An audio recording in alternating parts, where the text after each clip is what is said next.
All right. Trying to get the video to go here.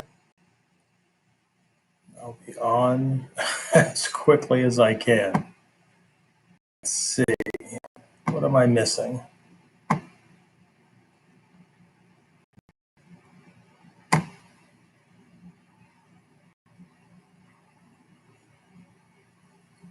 Ta-da! Awesome. All right. All right. For those of you who are on home office tonight, everything's a little different behind me, all that wonderful stuff. And I got my space age headset on. So hopefully things will be a little bit different recording wise and all that wonderful stuff that goes across. But even if it isn't, the information should still be good. I've been told that the audio is great, video not so much, especially those of you on ginormous screens. Sorry. So given the fact that 80% of the people are watching on their phones, I'm trying to strike a happy medium and not pay a gazillion dollars to give free information. So anyway, I don't think anybody really thinks about that, right? They want stuff from their teacher, right? And often as cheap as they can get it. Should see the amount of emails that I get. Sorry, these things make me laugh.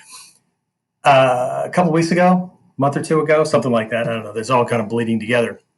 Received an email from someone in Portland, Oregon. I live in Pennsylvania, so look it up on a map, Google it, right? If you're not familiar with this, right? It's in Portland, Oregon, right? He sent me several emails, and across these several emails, he sent his address, his phone number, and asked me if I would fly to Portland, Oregon, and train him in his apartment. I'll stop right there and let that sink in.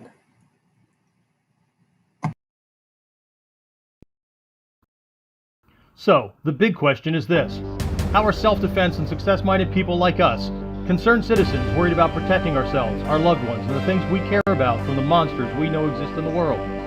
How do we train in a way that gives us the skills, knowledge, and understanding we need without becoming paranoid fighters or killers ourselves, and yet still allows us to be the hero protector the world needs us to be?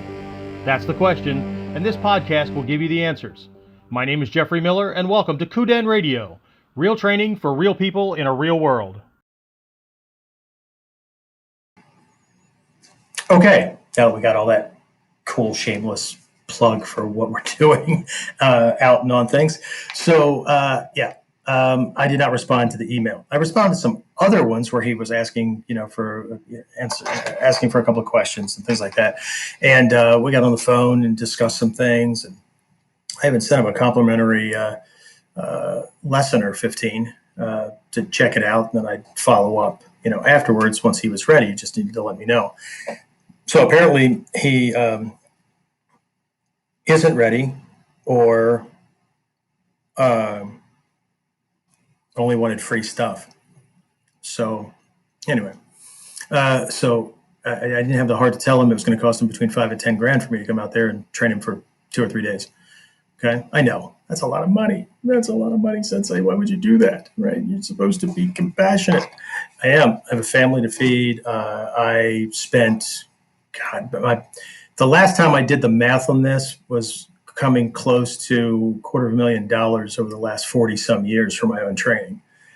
Time away from work, time away from family, bruises, all those kind of things, right? Hatsumi Sensei, same thing, right? Stephen Hayes, same thing. All my teachers, right? All of them, right? I remember one time we were in class in Home Dojo, and Hatsumi Sensei was actually unraveling these this cloth that had spear tips in it, right? And the point he was making, well, the first thing he did was open these things up, right? So we could all move in and drool and ogle over these things, right? Didn't have the shafts on them because these things were hundreds of years old, right? And so what he was talking about was the time and effort and resources and, yes, expense of training for somebody who's serious was pretty high, right? Martial training is pretty expensive, right?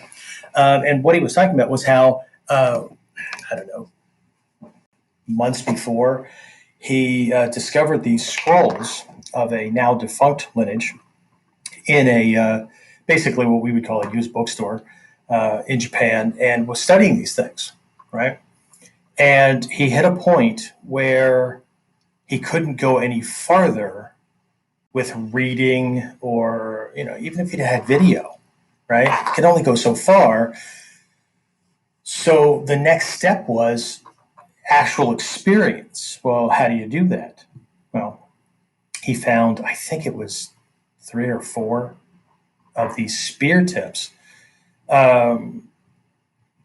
that were antiques, right, from this school. Okay, so there's even more study and research, right? And dropped the equivalent of $30,000 US to buy them. And the next plan was to have them attached to the staves so he could trade with them to get a better feel for weight distribution and the way it would cut and those kind of things, to better understand the way the technique was supposed to work, right? And that was a point that he was making, right? That martial training is expensive. I've taken numerous students to Japan, and often, some do the touristy thing and buy touristy Japanese things, right? And others,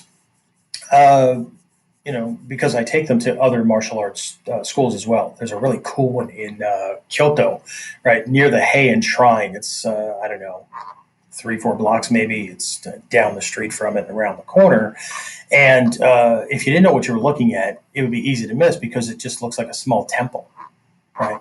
Except it's a martial arts school that goes all the way back to Shogun times. Right?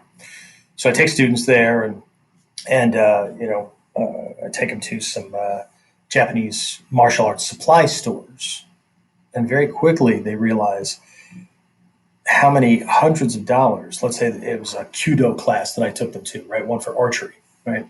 So hakama and the dogi and the bow, the yumi, and a couple of arrows, right? The ya, and whatever other things they need. So a couple of my guys bought some hakama one year, right? And they bought the cheap hakama, right? And those hakama set them back 100, 150 bucks, right? Per thing, right? I know Americans are like, oh, can you find a coupon somewhere, right? Because the joke in Japan is Americans will pay full price for anything, right? Unless you go to Japan, which you have no choice. So these people are spending a couple $100 just to get dressed, right? And so we're talking probably close to $1,000, $750 to $1,000 on the budget side, just to step on the dojo floor for their first class. Okay. And everybody around here wants to find a Groupon. Anyway, so, but he was making the point that it's expensive, but it's also like insurance, right? It should be seen in the same light as insurance, which is the same way I frame this stuff, not just to my dojo students, but to my corporate clients and prospects, right? That this should not be seen as an expense, like a training expense or whatever, right? Because we're going way past the training, right? There's planning, and there's organizing, and there's strategic thinking, and there's systems being put in place and all that in the dojo too, right? We'll talk about that here in a minute. But it should be seen as insurance, right? Because this is the insurance that pays off regularly. So the other one, the other type that everybody's more familiar with, right, doesn't have to pay off. Because for that to pay off, you are beaten, broken, or dead, and somebody else is getting the money, right? So the point that he was making was, if you're training correctly, not just learning moves, not just learning techniques, right? If you're training correctly, the longer you do it and the better you get, the less likely you are to have to use the physical skills. Okay? I say physical skills because there's a whole bunch of other things going on that people either play lip service to or they don't even think about. And those are some of the things we're gonna look at tonight. Right. So I say tonight because it's give or take 8 p.m. where I am, right, in the world. But you'll have to make the adjustment. I'm in the Eastern time zone. So anyway, so he was talking about, needing this, and that's been my experience as well. I mean, it's been well over a decade since somebody has challenged me, threatened me, anything like that, right? And I think a lot goes into how you carry yourself, right? Because again, as warriors, we're walking the sword's edge.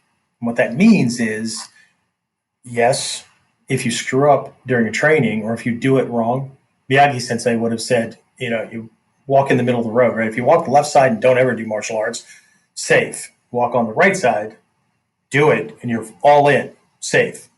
You kind of do it and you walk down the middle of the road, right? It's kind of like a grape getting run over, right? Sooner or later, you're going to get squished like that grape, right? So it's the same thing, right? It's not walking around with that arrogant, I got my shit together, if you come at me, I'm going to kill you kind of thing.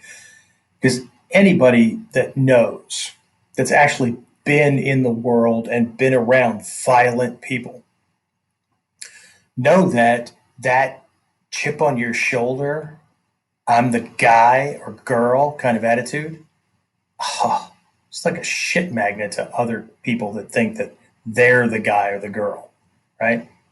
It just attracts them, right? Like flies to shit. It's just, so yeah, you're going to need your stuff because you're walking around with a big old freaking target on your chest, right? But it's also not acquiescing, right? The people that, they and I've talked about this before, right? Where they say that they're a peaceful person. I'm not doing that martial arts stuff. I'm not doing that self-defense stuff. I'm not getting involved in those kind of things because I'm a peaceful person. No. You've chosen to speak very softly and blissfully, and that fake enlightenment stuff that, not my words, came out of my Miko training, right? The acting out of blissfulness because you're just hoping and praying silently in the darkness of your bedroom late at night that the monsters never come because you shit yourself. I don't mean you, because you guys are all perfect, right? So, but anyway, so he was talking about how, this is an investment and all that kind of stuff, right? Which really makes people uncomfortable, right? And I think it's just ironic, right, that people go to Japan and spend thousands, right, to get there, to do the training, to stay, even on a budget, right? My students, when they go with me, not counting any extra classes they do out of their pocket, right?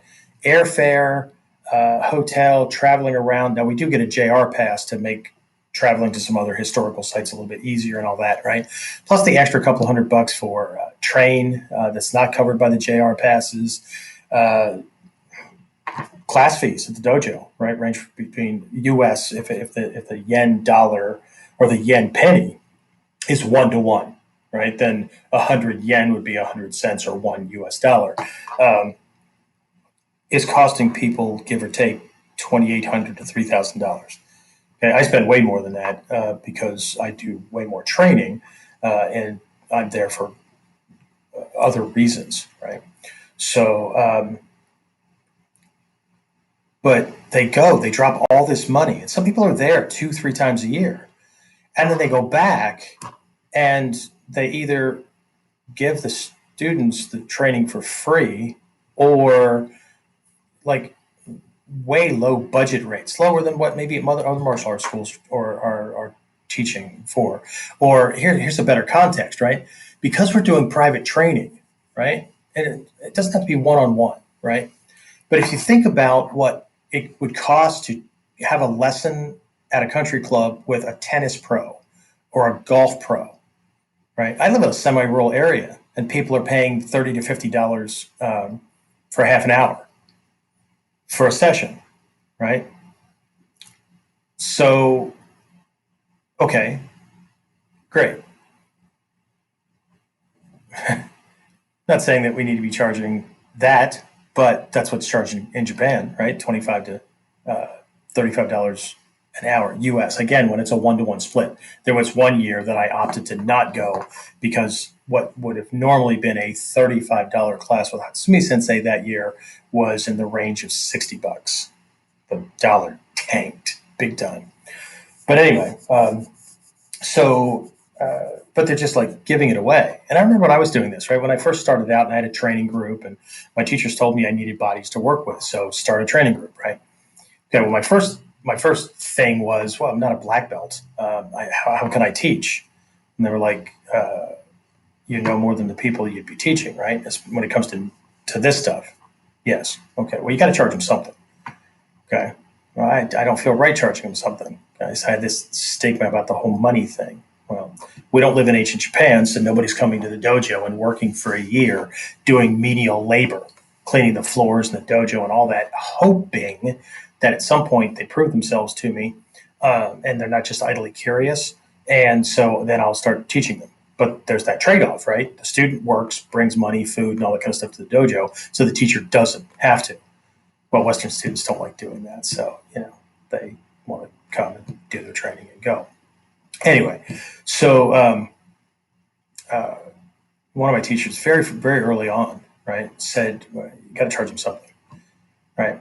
What commitment? What level of commitment do they have, or what skin do they have in the game if they know that you will spend hundreds to go to a seminar in the States or Canada or whatever at that time, right? Or I think then I was stationed with the U.S. Army in what was then West Germany. And so hundreds would have meant going up to Liverpool when Stephen Hayes came over there to do training or going someplace else for some other instructor. But I stayed within Europe, right? More if I flew back to the States. And that was, I still tried to cut things as much as possible. But, we're talking mid to late 80s. And I would take out $1,000 loan that I would pay back with payroll deduction over time to go to a 3-day or 5-day seminar back in the States. And that had to pay for hotel and airfare and all kinds of stuff, right? So food, right? That eats a bunch of it, even if you try to eat crackers and drink water. Anyway, so, but he said, what vested interest do they have in really, really learning things if they know that you'll go and spend all this money, get the stuff, and then bring it back and give it to them for free? Okay. And sure enough, I didn't believe it was true. And he said, look, charge them $2 a class, $5 a class. Nothing really major, right? If that'll make you feel better, right? So, and this was after I hosted a seminar, flew him from the States, spent a whole bunch of money, barely broke even on the thing, right? After airfare and his fee and food and lodging. And he didn't have to go first class like a lot of instructors do. But I also didn't put him in my kid's bedroom, for the weekend. Not exactly respectful for my teacher. Here, you sleep here. I know it smells like urine, but sleep there. Anyway, so sure enough, the next week I said, we did one more class, and I said, starting next class, classes are going to be $2 a class. And again, these were military guys, or there was a couple of younger ones, teenagers and stuff. They were older teenagers. So the parents would bring them so they could train and all that, and they'd take them back home and all that. And this parent goes, why? What's that money going for? And I said, my own training. It's to help me recoup some of the money that I spend so that I can give this information. Okay. I lost 75% of the group. And I only had a group of 8 people. So I was down to 2 or 3. So maybe that's not 75%, but it was down to 2 or 3 starting the next week over $2. Okay. Because now they suddenly had to pay, and it wasn't being given to them for nothing. Interesting, huh? Okay. What's the trade-off? Where's the trade in value? Right? The teacher has spent all this time learning, getting the bruises, all that kind of stuff, right? And for a promise to be the prodigal son, Anyway, so there's this investment, right? But I don't know, a lot of people still do and I get it, right? Doing the do-it-yourself kind of thing because uh, they know just enough about the thing, so they know the name, right? So they'll do a Google search or they'll do a search on YouTube for anything with the word ninja, ninjutsu, Bujinkan, Budo Taijutsu, whatever, right? They don't know what they're looking at quality wise or credentials or anything like that. But then they'll spend a lot of time just surfing around and watching videos and maybe downloading and saving some. But I have to ask myself how much actual training and practice are they doing with each one of those techniques, right? So again, that's another focus of something I'm going to talk about here in a minute. But let me share another little story here with you. A couple of years back, I was in the dojo, Isuka Sensei's dojo in Japan, which is not too far away from Hombu dojo. It's about a 20-minute walk, but anyway. So I'm in this dojo, and we're working on this one kata it was just a first level transmission. I think it was Koto Ryu, but don't quote me on it. But anyway, we're working on this technique. And I'm working with a black belt who's there with some of his students. So he's an instructor, right? Working with this guy. And, we're doing our thing back and forth. It's one of the 70% of the techniques that the uke throws a ski and you go back into a naname kind of position with ichimonji seigan, something like that. And then there's, these follow-ups, right? And we're going back and forth. And there's urges within me, right? Because he's leaving this god awful opening, right? He's within range, and there's this huge opening that should not be there if the angling and the kamae are correct, right? And so, anyway, what he was doing was taking a bigger step to the side and ending up with this bigger angle and leaving this thing open, right? And it was the mommy daddy button that most of us guys do not want to leave open under that context, right? Because otherwise you get a lump in your throat that you used to pee out of, and you just all want that or whatever. Anyway, so I finally stopped him. I said, I don't mean to make any corrections. I know you're a black belt, all that kind of stuff.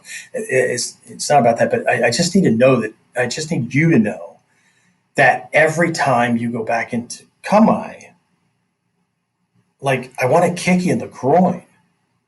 Right? Not to be malicious, but because it's open and because I can reach it. And without missing a beat, he looked at me and said, well, that's okay. I don't have to worry about that because this kata doesn't have a kick in it. I don't know how long it was that I just kind of stood there. And then I finally just said, oh, okay, my mistake. Never mind. I went back to training, right? But at my first opportunity, I switched out training partners. Okay. Now, I told you a story. I know it's a short story, right? I could have made it bigger and juicier and all that. But anyway, I told you that story so I can ask you a question. Okay. What do you think his students are getting? Better question, what do you think his students are not getting? Because what I did say before I said, okay, my mistake, I thought you always had to worry about being kicked in the groin or punched in the throat or whatever. If the attacker can see it and he can reach it,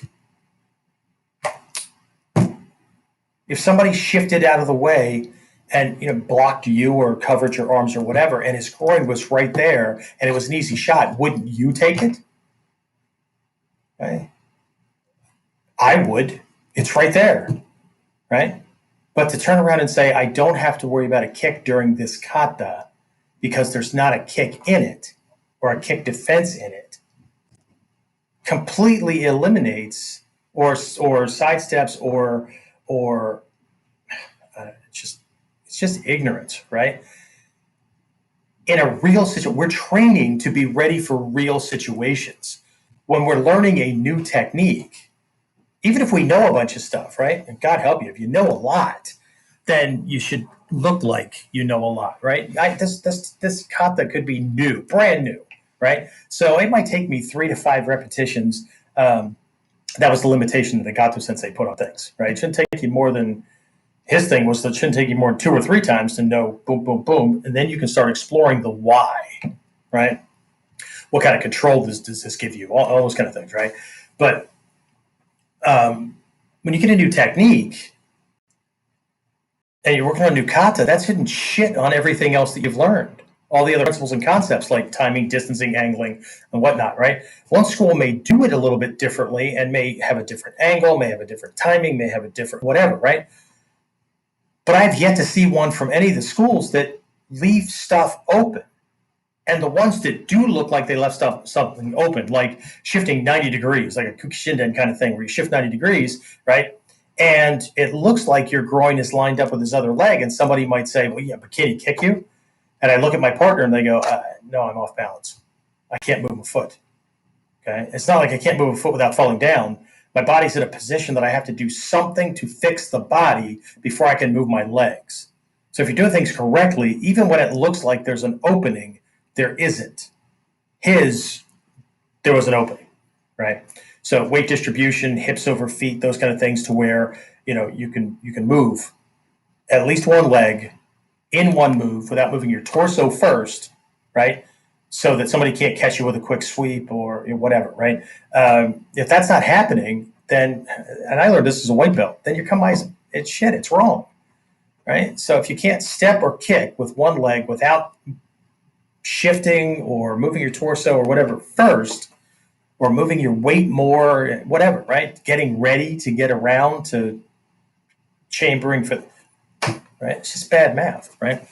So anyway, so here's the question, right? It really begets what people are getting, because a lot of people that are coming for training, right? I mean, think about when I first started, right? I told you my story a long time ago. It was like 3-4 episodes. Anyway, so remember, I made that vow to myself that I was going to learn everything that I could possibly learn. Okay, so that I wouldn't live in fear, and so I would be capable of handling, these animals and monsters when they came. But that journey of learning was not just what I see a lot of people doing, where I was just going around and just taking everything at face value. Right? This teacher says, do it this way. This is the way this style does it, and right?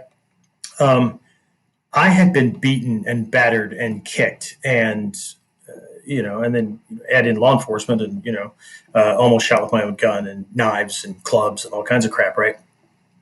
So you can't tell me that something works without not just showing me, but explaining how in that actual violent, rage-filled bubble, right?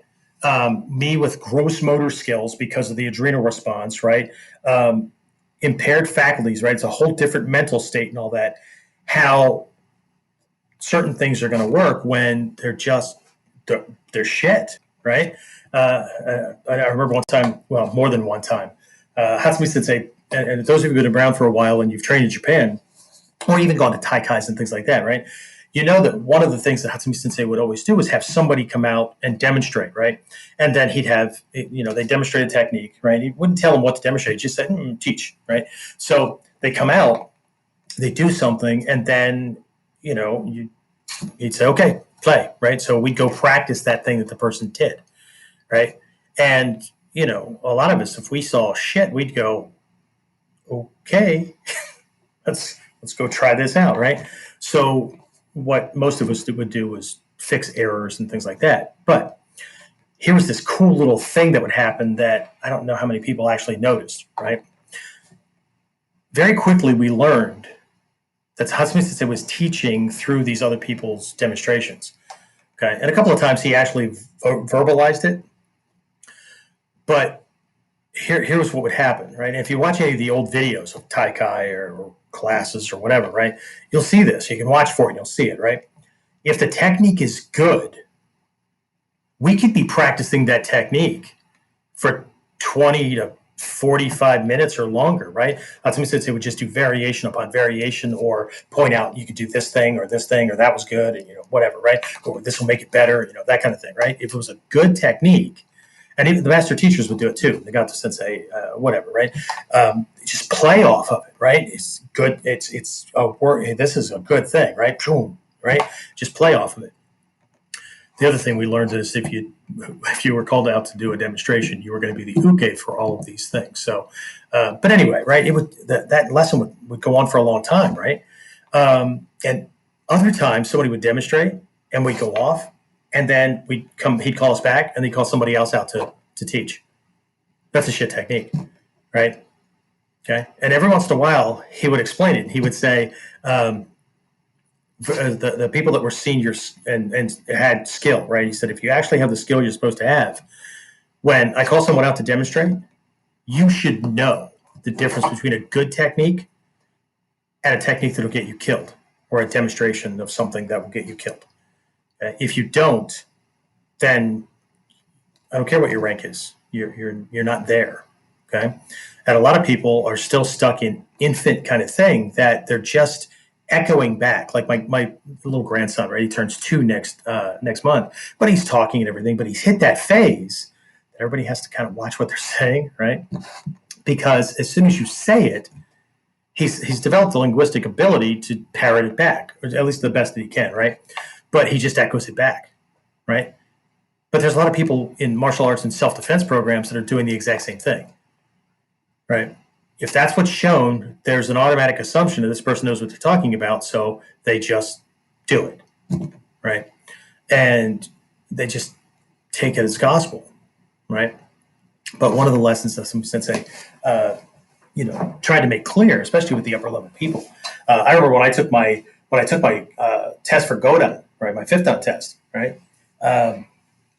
I'm sitting there, and just there's all kinds of stress and all that. And one of my things, and I was taught this by one of the other master teachers, right, was to sit there, and the only thing you're going to use your left brain for is to say to whoever's administering the test. At that time, it was Soke, right? You don't say it out loud. You just say it in your head. Hit me, please. And you have that willingness to get hit. Because if you're really engaging that part of the right brain that's going to save you, right, you have to do that. Because if you're using your left brain to try to figure out when it's coming, and paranoia is ruling it, it's the wrong part of the brain. It's not the right part. So anyway, people are getting hit. They're done. They're failed, leaving the room and all that. I'm sitting there and I'm having these false starts, right? And I know part of it was that part of me that I said, hit me, whatever. I'm trying to go through this. And jerking and whatnot. And finally he stops me and he looks over at the 10th dans, because we didn't have 15 dans at that time, right? 10th dans, right? And he said, every one of you should be able to watch somebody who's coming up here to sit and know on their way up whether they can and will pass this test or not. I can do that, and I expect that you can do it as well. That's why you'll see that, I truly do believe that he gave me every opportunity to pass that test. Because other people, they sat down, had that little smug look on or whatever, or that enlightened, I'm ready kind of thing. Pow! Maybe next time. Of course. So there are these abilities beyond just being able to do techniques, right?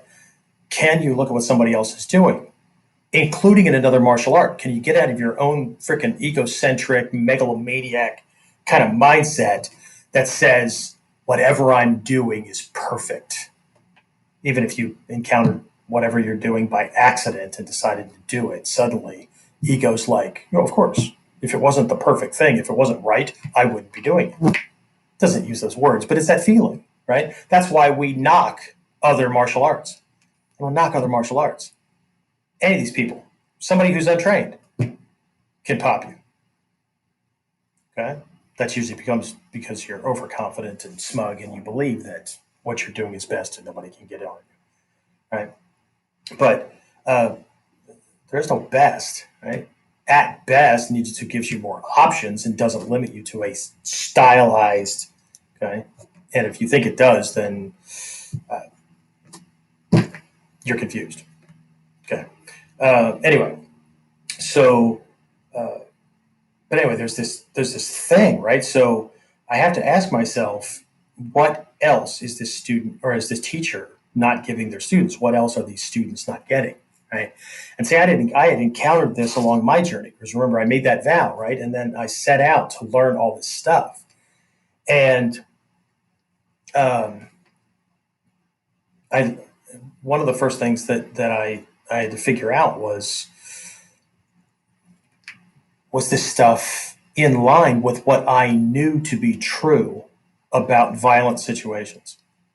Because I was surrounded by students in class who had never experienced violence. They were afraid of experiencing it, or they had experienced it to some degree and were worried about worse. So, but when they joined the class and they started learning this stuff, it's like they suspended belief, right? So, as a matter of fact, I had a student at one point way back. He was actually a Vietnam vet, and really tough guy. His name was Tom. Really, really tough guy. Anyway, lots of stories about Tom. But anyway, I remember one time in class we were discussing this stuff about, the people that typically stay with my classes or attracted or whatever have been attacked, right? So when I describe these things, that they understand. Okay, inside this bubble, that's how I felt. That's how my body was doing this or not doing this or whatever, right? So here's how we handle that. Okay, cool, right? And I said, by all means, keep me honest, right? If you believe that what I'm telling you or showing you doesn't work or doesn't match your view of reality, call me on it, right? Because I will explain the scenario, the mindset of this particular attacker type, why we're doing what we're doing. Not just because he threw a punch, not just because our style is go to Ichimonji, do the no. Okay, what's the rationale of these people who survived murderous battles thousands of years ago, right? What was the rationale that they passed on the scrolls and were passing on? It was about survival, right? It was not about. Okay, so I was talking about this stuff, and I said, and if it still doesn't make sense, there's the door, man. I mean, just I don't deserve to have students that are trying to save their lives if I'm full of it. That's just the reality of things. Okay, and Tom spoke up and he said, that's why I'm not with these other instructors, because I have a hard, fast rule, right? If I get involved in a program or I start learning from somebody, and I think that they're full of it, if I think I can take them, what he said was, if I think I can kick their ass, two things happen. One, I do that, and then two, I quit the class and go find something better, right?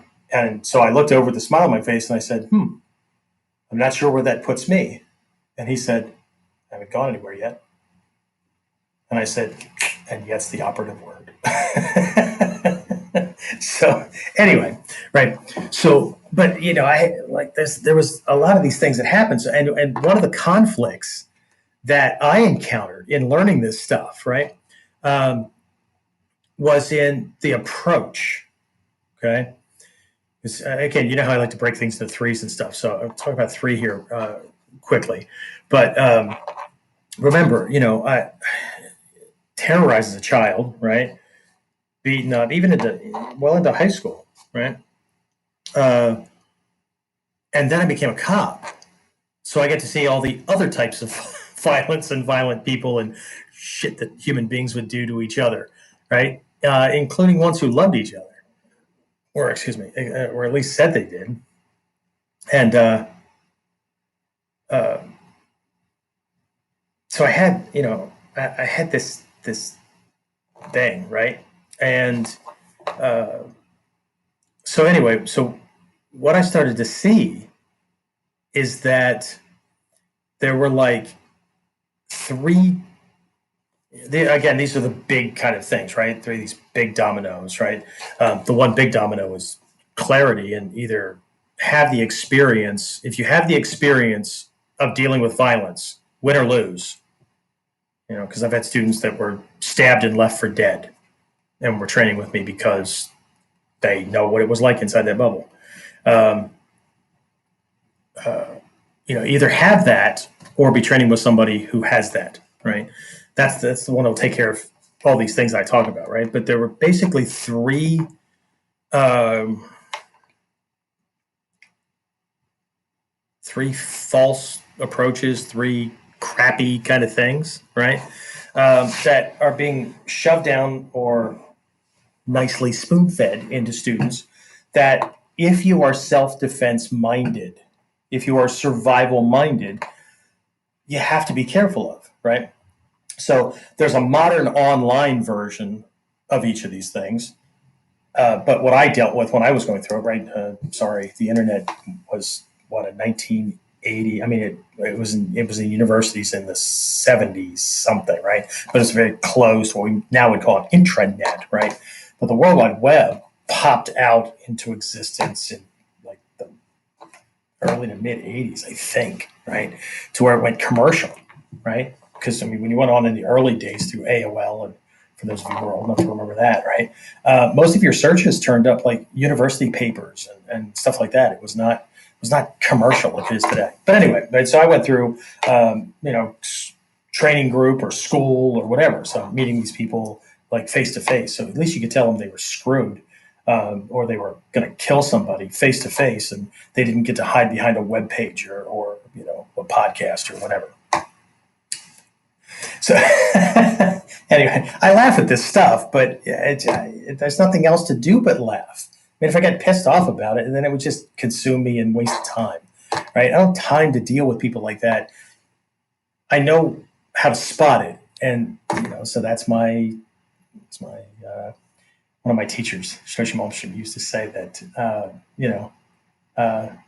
my shit meter, right? It's very sensitive.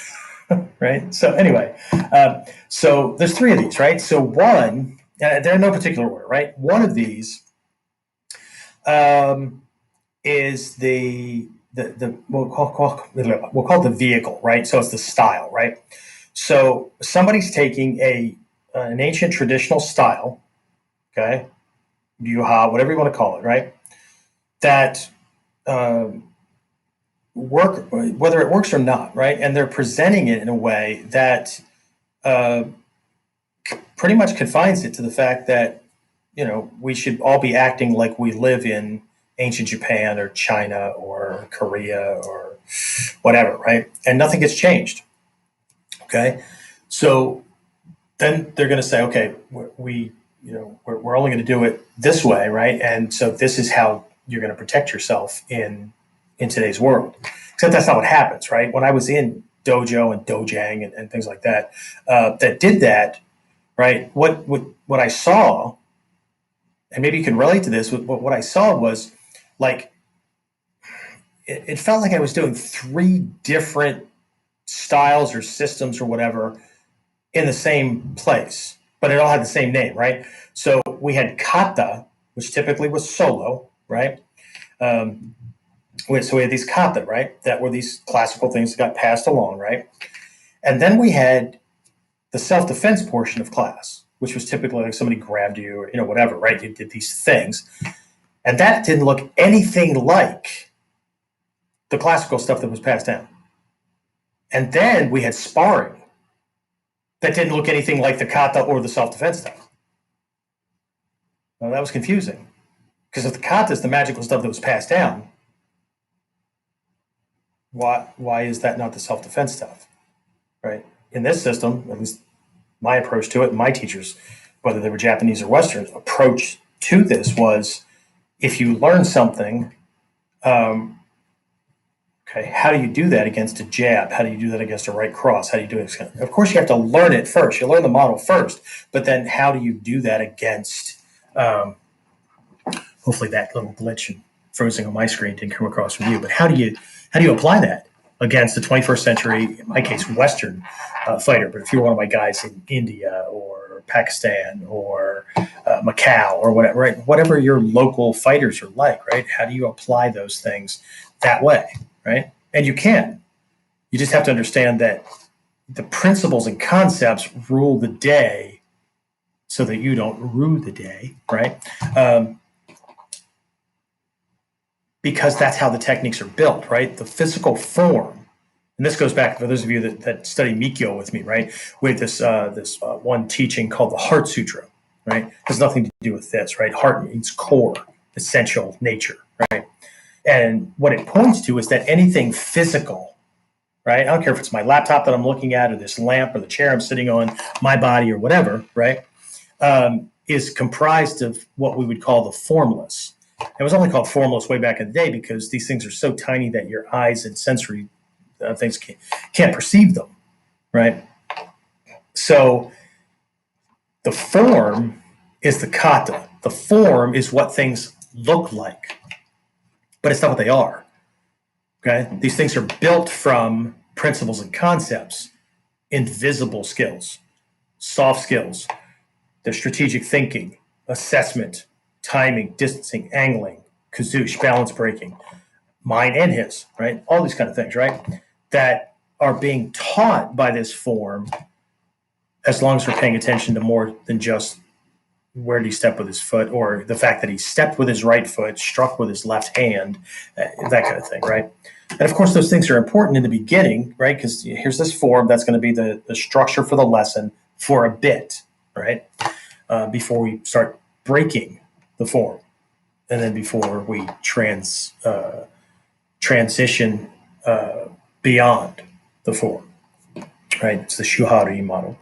So, but anyway, there's this thing where it's being taught, and then people are taught that just learn this, right? This will do it, right?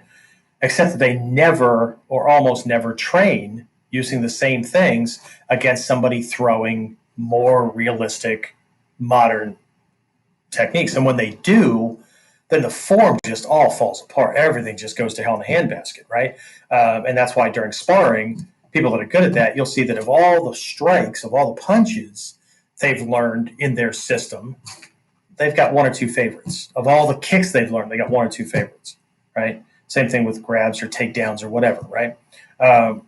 Because what you also find is that those people are typically more intuitive when it comes to fighting or managing situations under stress and things like that than other people.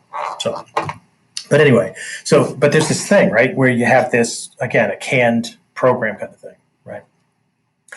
And then you have the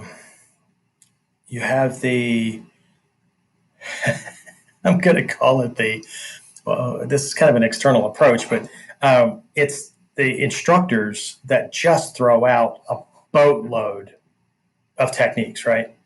And there's a problem with students as well, because the student want more, right? So instead of working on a couple that will handle the most likely things you're going to deal with, right? What they do is they just want more and more and more, and they're not good at any of them, right? It's that jack of all trades, master of none kind of saying that we have here in the States. I don't know if that translates it to other places or not, but so they just keep collecting more, right?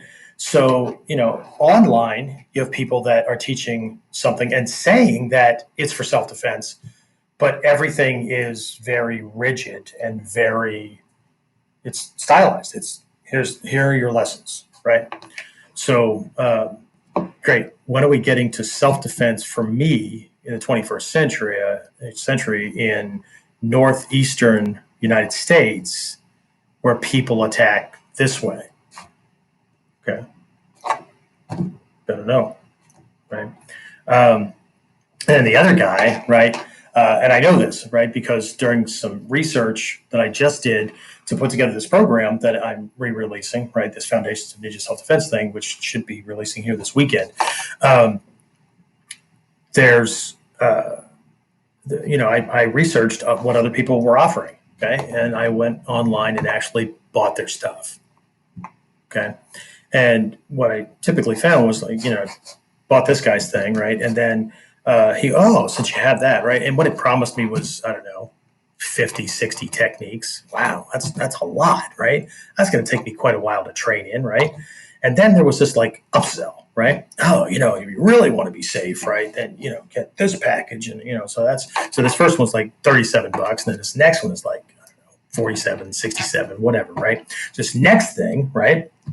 And that one's promising another who knows, 150, 200 techniques, right? Handle every possible scenario. Learn this one and this one and this one and this. Holy shit. Okay. Yeah, why not? Now, I was doing research, so I was like, yeah, okay, let's see what else you got, right? So I got that, right? And sure enough, drops me on another page. I don't know if you've been through these things, right? I mean, my things have that, but I'm not throwing up more stuff on you, right? It should answer the next question. Like, my logic is, okay, I have these things. What if I get stuck? How do I ask you questions? How do I get checked on it to make sure I'm learning it right? So to me, coaching should be next on the things that I was just given, not, oh, by the way, let's give you a ton more shit and leave you to your own devices, right? But there's a bunch of students out there that want as much. Remember that vow I made, right? I wanted to learn everything I possibly could and all that. Well, that's a lot, right? So, but anyway, right? But they're just like throwing up on you. I mean, that's what it feels like. Here's more, right? Right here. Give me a couple extra bucks, boom. Here. So I get that one, right? And sure enough, there's another one. But see, if you deal with somebody armed with a knife, or if you have a knife or whatever, right? So here's this other program with all this other stuff, right? So once I got that in the mat, because I paid for that too, right? I paid $100 some bucks for this whole thing to get the education as to what people were throwing out there. Okay, because I mean, if you only look at what's on the front end, you don't see how they process. Like, are they going to give me something to help me learn this stuff after that, or what? And most of them are not. They're just like, here's some more, right? Here's some more, and I can see where a lot of students would be like, yeah, give me more. Look at all the stuff that I have, right? 25 years worth of stuff. Boy, it's going to keep me busy for a while, but I don't need to pay for anything else. I got it all. Really? Well, knowing human nature, you got it all, and it's collecting cyber dust on a hard drive. Anyway, so, but then when this thing shows up in the mail, what I ended up with was a DVD from some other instructor. It wasn't even the same person teaching. So he just sold me some program from somebody else, right? So, anyway, so there's that, right? So it's just, it's all about the techniques. It's all about the moves, right? So, but I don't have to memorize dozens of moves if I understand the principles and concepts that are being conveyed by a couple of them, and then they can be varied and adapted to attacks that are coming in from different angles, or with a different timing, or the person's a different build, or my environment's different, or whatever, right? That's mastery, right? Being able to take something that you learned in one context, like the bow that you use to tie your shoes, right? And understanding that's the same, it's a slip knot, right? And learning that that's the same one that you use when you're tying your gi jacket, right?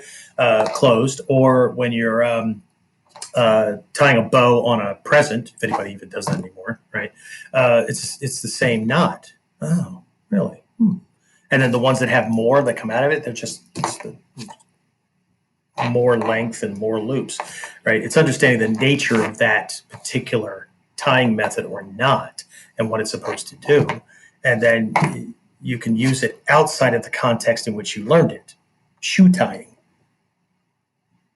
right? How many other contexts can, right? It's the same thing. Same thing with your models, right? They're an example of this particular strategy, strategic thinking, tactical application, and timing and distancing and against a very specific type of attack in a very specific type of context and all that, right? So it's a model. It's a starting point. It's your bike with training wheels on the front wheels and the back wheels. And then systematically the training process starts to remove training wheels. Okay. So anyway, and then the last one is the one that really plays on the internal, not fears, right? Because I can relate to the guy that was learning that wants more, right? Until I realized that there's only so much you can work with, right? Then there's the one where the person wants to learn, but what they'll say is, I want to learn just enough so I don't have to worry about it. Well, that screams laziness, okay? Because just enough usually means what I can get away with, right? What can I get by with, right? Well, I don't know. How are you going to be attacked? How many of them are there going to be? Where are you going to be? How old are you? Are you sick? Are you well? Are you athletic? Are you, whatever, Okay, it's kind of like in self-defense seminars when I say, okay, if you're being attacked, tell me some things that you could do without having to fight, right? And somebody that's, I'm carrying some weight, but I can run, I can, whatever, right? But somebody that's obvious, it's obvious they haven't freaking exercised since junior high school, right? And they'll go, oh, I could climb a tree or climb a fence. And maybe this is what stops me from bringing my students. But I look at them and I go, really? Can you, right now, if I came at you, could you climb a tree or a fence? If there was one right here, could you climb it quickly to get away from me? No. Well, then you're going to have to stand and fight. Okay. Who else, right? Well, I could feign a heart attack. Okay. Have you studied what a heart attack looks like so that you can simulate it well enough to make it believable so that would actually work? Or is it going to look like, for those of us old enough, right, Fred Sanford faking, Elizabeth, I'm coming, kind of thing, right?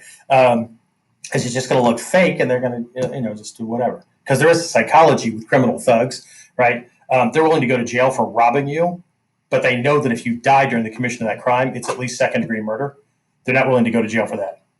So part of what I need to do is, if I fake that, even if he comes over to my freaking apparently unconscious body or whatever to take the wallet, I have another opportunity, or I could just let it go because there's nothing in my wallet worth dying for, right? So, and he takes it and runs off, right?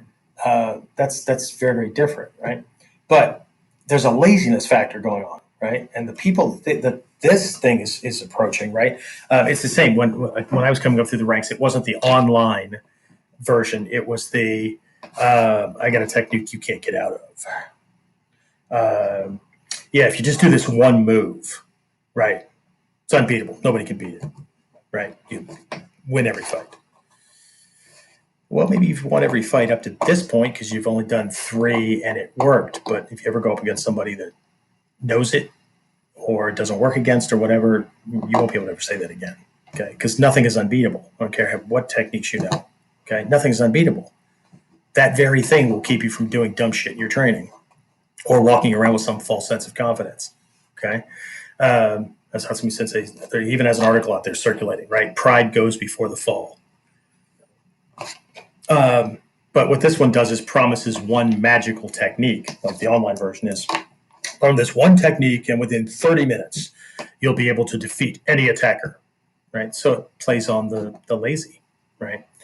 So, but anyway, right? It's just this. We have to be careful with these things because it does take work, right?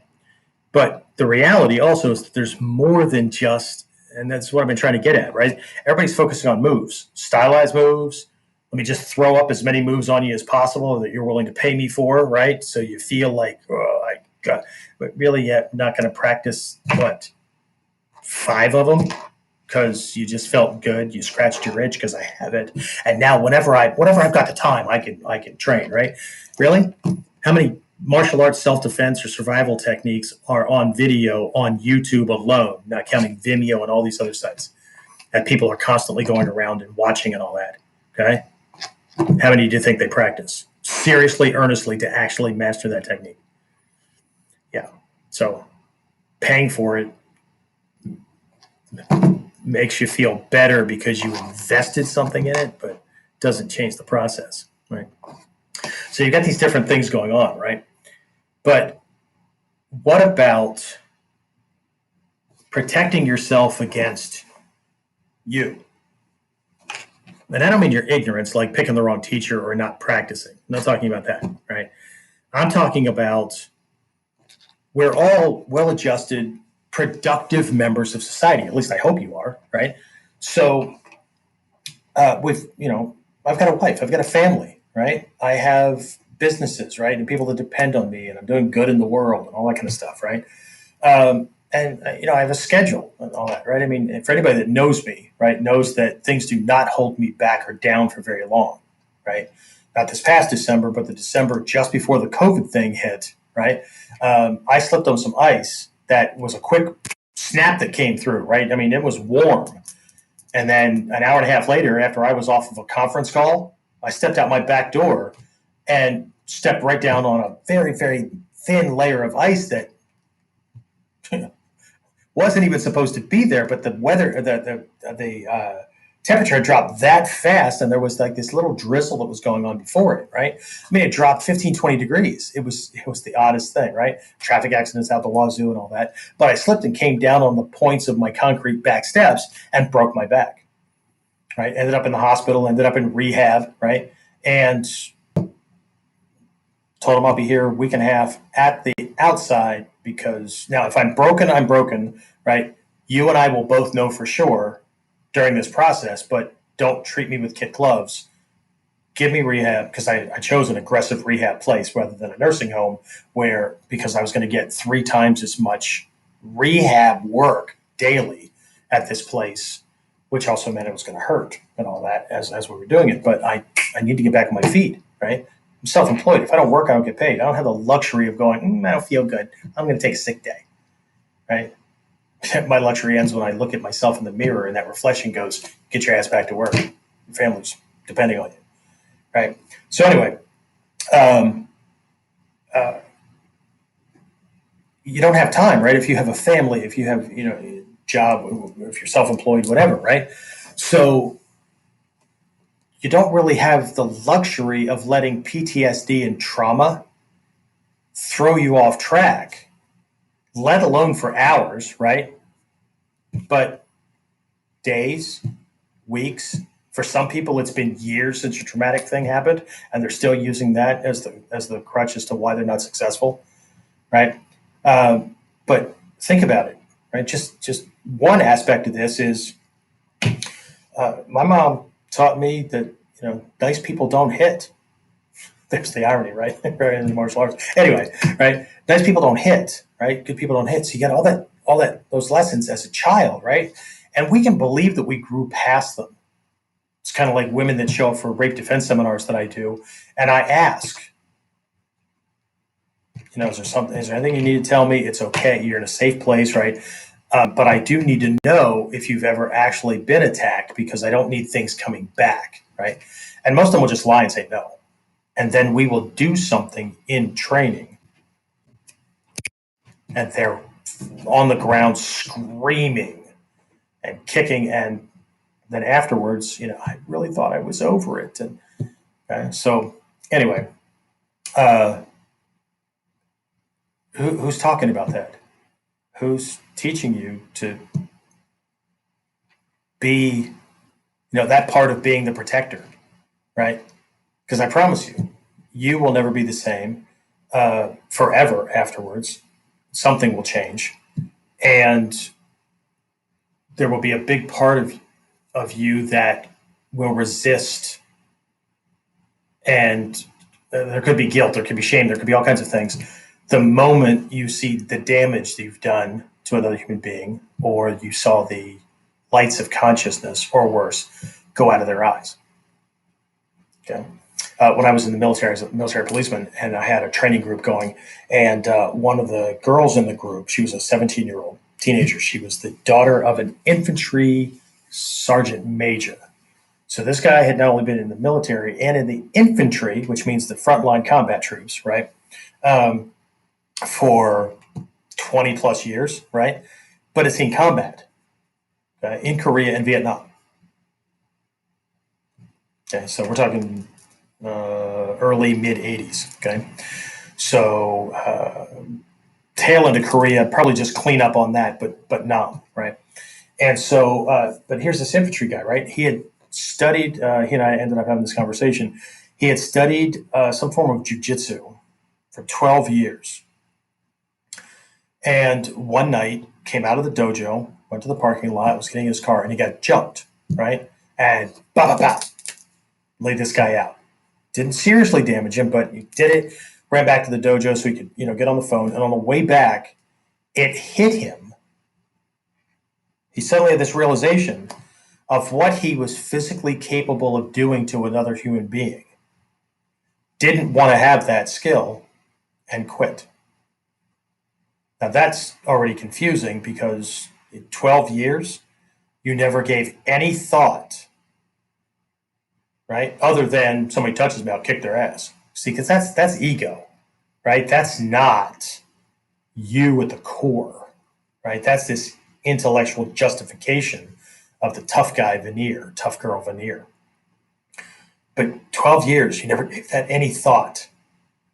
And you actually wanted to be able to do it, right? And the moment came, you were successful, but you were so traumatized, you couldn't do it again. And this is after being a combat vet. Okay, so if that happened to him, how many other people have this thing waiting beneath the surface for them to actually do what they need to do to protect themselves or their family or somebody else, watch that light go out or watch that arm break or whatever, and not pee themselves, throw up, be traumatized for hours, days, weeks, whatever, right? So that's one thing, right? I believe that should be a part of fundamentals, the foundation of the training, right? That's in my basic training, right? Why? Because one, people doubt whether or not they can do it, no matter how much they've learned, right? I've had black belts look at me and go, "I've learned all this stuff, but man, I know me when I'm in a pressure situation or I'm in an argument or whatever. I've learned all this stuff and I know I have the belt, but I don't know that I'll actually be able to do it." And they were actually brave enough to verbalize it and tell me. How many people are not, but have that same doubt, right? So that's something I believe a foundational program should be helping somebody work through and be able to handle, right? To develop the confidence to be able to do those kind of things, right? And you don't do that through learning more techniques. You do that by setting up like drills that allow them to feel a little bit of pressure and know under pressure is my coming out the way it's supposed to come out, right? And we add some more pressure, right? Is it happening, right?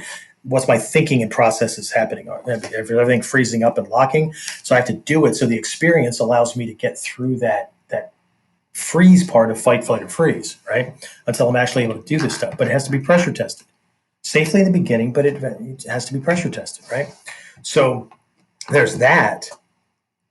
But there's also the question I get from people like, how do I keep from going to jail or getting sued by this guy if I had to protect myself, right? How do I know that, how do I know what to say? How do I make sure that I'm staying within the self-defense paradigm?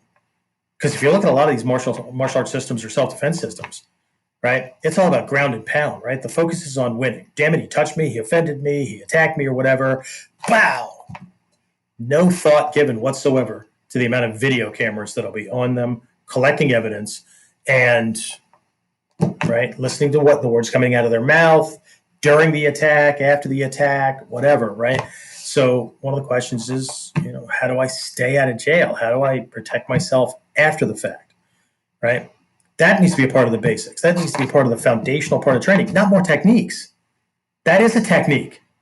Staying out of jail after you've saved your ass or protected your family? Who's going to protect him after you're in jail? Who's going to protect him when you're in the morgue? Right? But this stuff is either given lip service or no thought at all. It's crap. But I believe that is up front. Anyway, so that's the stuff that people really need to really be focusing on. I probably should have hit the chat button earlier just to see if anybody was sending me messages. I don't know. I've seen a bunch of people on. Some people were on, some people were off, and it keeps changing and all that. But anyway, what I did learn was that changing the time frame for when I'm on didn't have any more people on than were on for mid-afternoon. Might have been different people, but anyway. And I'll process this and get the video or the end piece out and all that stuff, so people can watch it later if it doesn't end up where it's supposed to be. But anyway, so let me know, right? I'm going to be closing this out because I do want to see my wife and remind her that I know and like her. We have a really, really busy schedule. So I'm going to wrap this up. But leave comments on whatever platform you're on right underneath the video. Right? If some of this resonated, if it was helpful, what are some of the other things that two sides to this, two parts to this question? What are some of the other things that you have encountered, either in what you're doing or in other things that you've done, that just makes you go, I don't know. Okay, and there's really three variables to that, right? it could be about the vehicle, right? About the program, the style, the art, or whatever. I don't know if that would work against XYZ technique, move, whatever, right? Or it could be about the internal thing, right? I don't know if I could. I don't know if I could do that, right? I don't know if I could do that thing with another human being, right? Or there's an external component to this, right? Um, I don't know, given my job, given conditions or whatever, that I would still have a job after I did something like that.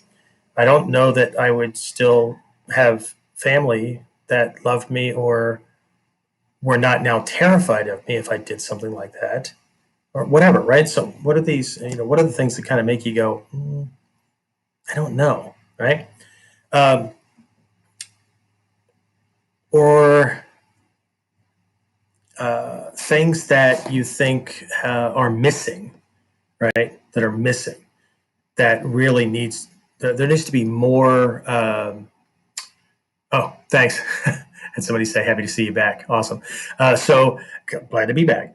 But anyway, what are some things that you think need more than lip service or more than, or that just are not covered well enough that people should be aware of when it comes to self-protection? Notice I'm saying self-protection, right? I'm not talking about karate moves or self-defense techniques or whatever, right? Because, moves are moves. There's only so many things you can do to the human body and so many things you can do with the human body, right? Everybody has their approach because the approach was to keep it secret so that you had your things that everybody else didn't know, so you had the surprise in the fight. Now all the martial arts are out in the open. It's kind of like Victoria's Secrets, right? If you know that store that I'm talking about, right? Victoria doesn't have so many secrets. Not a lot at all, right? But anyway, right? So what do you think needs more attention? Just generally all the way around, right? I really like to know. So if you're on Facebook, you can put it there. If you're on the YouTube side, you can put it there. I'm going to have to look more into Twitter Periscope. I'm there because I have a presence on Twitter, and this is the way it kind of works in that direction. But if there is a comment section, put it there. Again, same, if you have other questions too, that'd be great. Questions, comments, whatever. Again, same promise I've been making since day one. I try to read them all. I try to get to them all. But based on my schedule and what's going on and all that kind of stuff and the amount that comes in, both through email daily and all that, I can't make promises that I will physically be able to answer all of them.